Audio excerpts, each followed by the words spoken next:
انسان باید د هر نگاه څخه څه ظاهري او څه باطني باید پاک واوسیږي.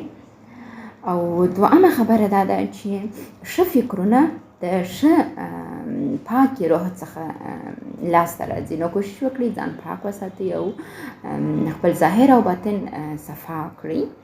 او ښه بوی د ښه ګل څخه راځي. نو موږ باید کوشش وکړو چې مثبت واوسیږو. هغه په رابطه باندې مو ډېر ښه تاثیر کوي. رابطه به مو خوندوره وي، خوشحاله به یاست او خوشبخته ژوند ولرئ. او د خوشبختۍ هغه لوړترینه نقطه د خوشبختۍ دا ده چې تاسو په دې باوري سئ چې زه په پلانکي نفر ډېره ګرانه یم.